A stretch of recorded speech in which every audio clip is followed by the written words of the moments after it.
بھی بنانا. یہ فل مقابلہ چل رہا ہے یہاں پہ.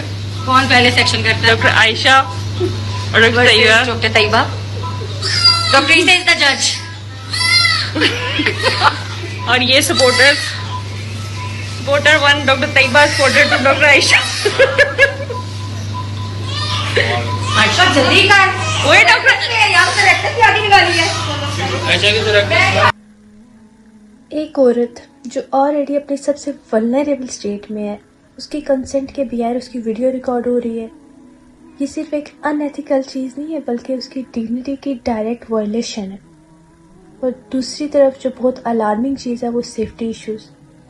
جب ایک ڈاکٹر پہ اس چیز کا پریشر ہوتا ہے کہ اس نے جلدی پرفارم کرنا ہے تو اس کا فوکس پیشنٹ کی کیئر سے ہٹ کر اسپیڈ کی طرف لگ جاتا ہے، جیسے یہ کسی ریس کا حصہ ہو.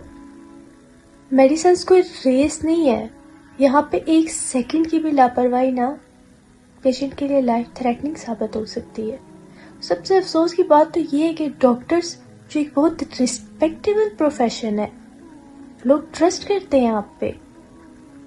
آپ کو تو اپنی ڈگنیٹی کا خیال رکھنا چاہیے.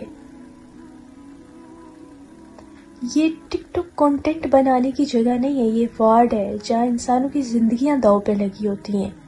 سوال تو یہ پیدا ہوتا ہے کہ ایسے لوگوں کو لائسنس کس نے دیا اور کس بنیاد پر دیا، کیونکہ یہاں پروفیشنلزم نام کی تو کوئی چیز نظر ہی نہیں آ رہی ہے. یہاں پہ 2 بہت امپورٹنٹ چیزیں کمپرومائز ہو رہی ہیں، ایک پیشنٹ کی سیفٹی اور دوسرا اس کی پرائیویسی.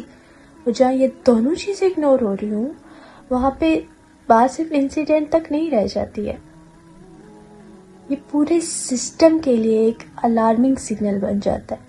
اور ایسی چیزوں پہ صرف بات نہیں ہونی چاہیے، ایسی چیزوں پہ سیریس اکاؤنٹیبلٹی ہونی چاہیے.